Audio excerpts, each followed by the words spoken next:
जिला स्तरीय स्वतंत्रता दिवस ऐतिहासिक रिज मैदान पर वीरवार को बड़े हर्षोल्लास के साथ मनाया गया। इस मौके पर उप मुख्यमंत्री मुकेश अग्निहोत्री ने कार्यक्रम की अध्यक्षता की। इस दौरान मुख्य अतिथि ने ध्वजारोहण किया। इसके पश्चात आकर्षक परेड और मार्च पास्ट का निरीक्षण किया। परेड में जिला police, home guard, NCC, NSS, scout and guides व पुलिस बल व होमगार्ड बैंड शामिल रहे। इस मौके पर उप मुख्यमंत्री मुकेश अग्निहोत्री ने कार्यक्रम को संबोधित करते हुए प्रदेशवासियों को हार्दिक शुभकामनाएं दी। आज का ऐतिहासिक एवं गौरवमयी दिन हमें उन सब की याद दिलाता है जिनकी बदौलत आजादी हासिल हुई है। इसलिए आजादी के लिए संघर्ष करने वाले वीर सपूतों एवं नायकों को नमन करते हैं। उन्होंने कहा कि देश की विकास यात्रा पर नजर डाले तो भारत एक बड़ी शक्ति बनकर दुनिया के सामने खड़ा है। हिमाचल प्रदेश देवभूमि के साथ साथ वीरभूमि भी है। मुकेश अग्निहोत्री ने कहा कि प्रदेश के वीर जवान अपने अदम्य साहस, पराक्रम एवं बलिदान के लिए देश भर में जाने जाते हैं। याद रहे कि प्रदेश का पहला परमवीर चक्र राज्य के वीर सपूत मेजर सोमनाथ शर्मा ने हासिल किया था।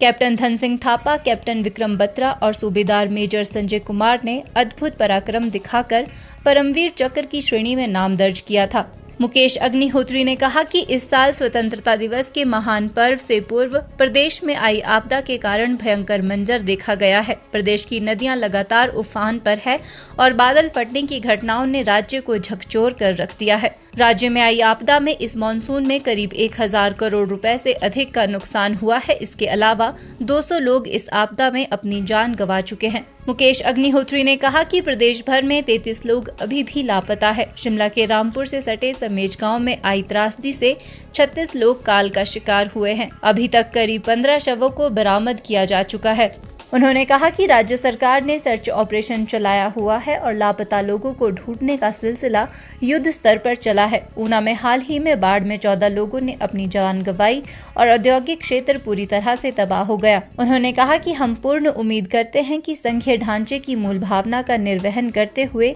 केंद्र सरकार इस त्रासदी में आर्थिक मदद मुहैया करवाएगी।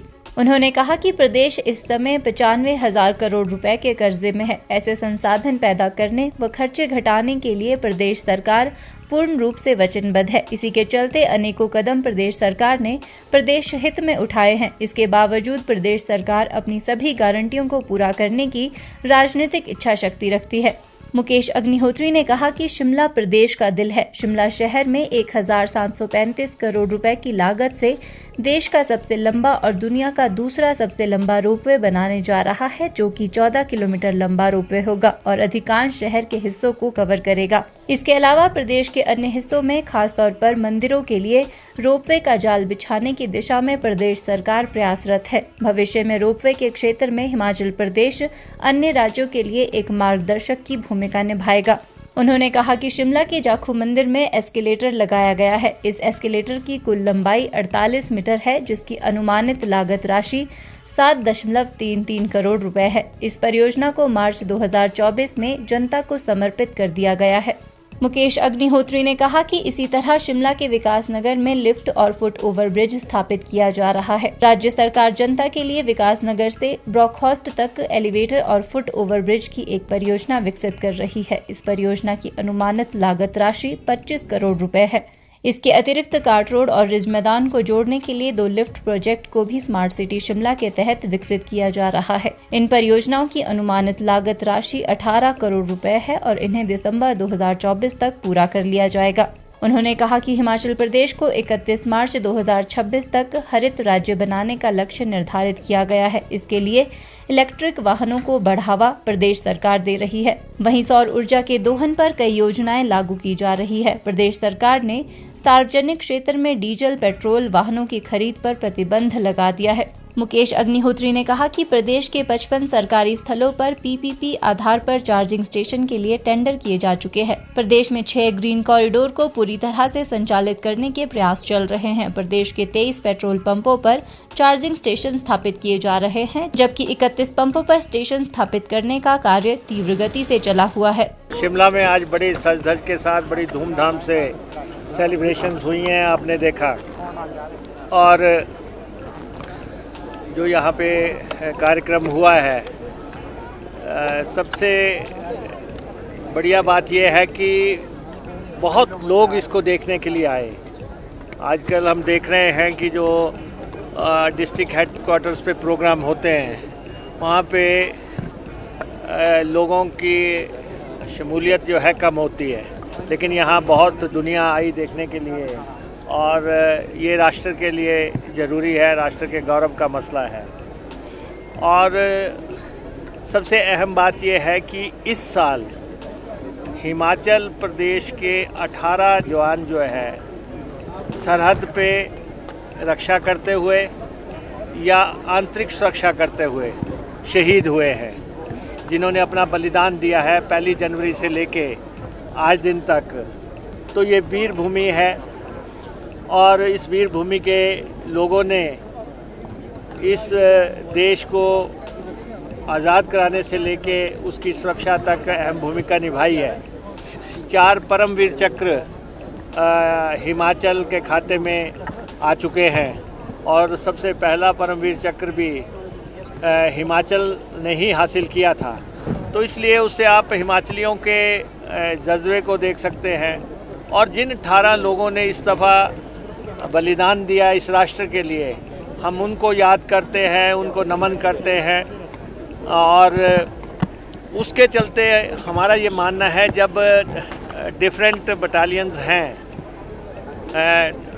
रेजिमेंट्स हैं, कहीं डोगरा रेजिमेंट हैं, कहीं सिख रेजिमेंट हैं, कहीं J&K राइफल्स हैं, कहीं, तो ऐसे में हिमालयन रेजिमेंट या हिमाचल रेजिमेंट किसी उसके बारे में केंद्र सरकार को सोचना चाहिए।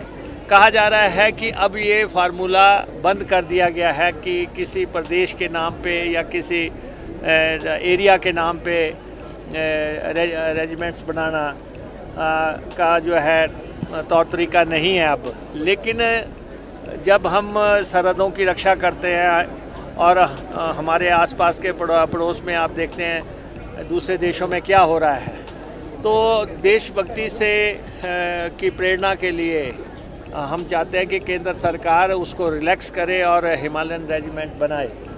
और सेकेंडली, लगातार दूसरी दफ़ा जो है हिमाचल प्रदेश में त्रासदी आई है। पिछली बार भी 500 से ज़्यादा लोग त्रासदी का शिकार हो गए थे और इस दफ़ा भी त्रासदी आई है और अभी तक 200 लोगों की जानें जा चुकी हैं, 1000 करोड़ रुपए का नुकसान हो चुका है। केंद्र ने पिछली दफ़ा तो हमारी मदद नहीं की, लेकिन हम ये चाहते हैं कि प्रधानमंत्री, गृह मंत्री, वित्त मंत्री, ये लोग यहाँ पे आएँ और ये देखें कि पहाड़ी प्रदेश ने पिछले 2 सालों में कितने जख्म खाए हैं और उन जख्मों पे मरहम लगाने के लिए अगर हम एक संघीय ढांचे में रहते हैं, अगर एक फेडरल स्ट्रक्चर है, उस फेडरल स्ट्रक्चर की मर्यादा को रखने के लिए केंद्र हमारी मदद पे आए और हमें सहयोग करे। क्योंकि जब हिमाचल प्रदेश बना था तो उस समय भी पता था कि इसकी वित्तीय स्थिति कोई बहुत अच्छी नहीं रहेगी। ये यहाँ के लोगों की पॉलिटिकल एस्पिरेशंस पूरी करने के लिए ये राज्य बना था।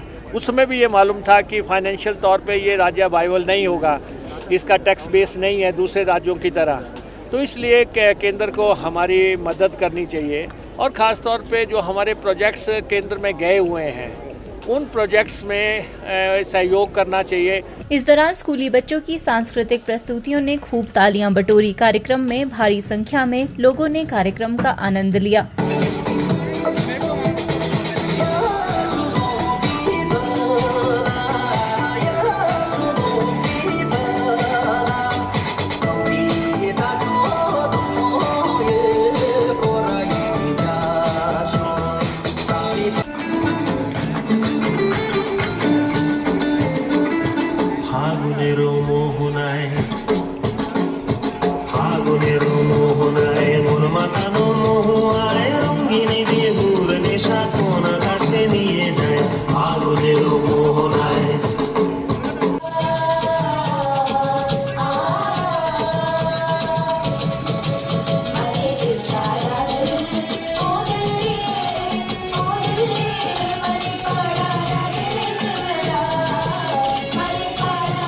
हिमाचल न्यूज़ 24/7 के लिए शिमला से सपना शर्मा की रिपोर्ट।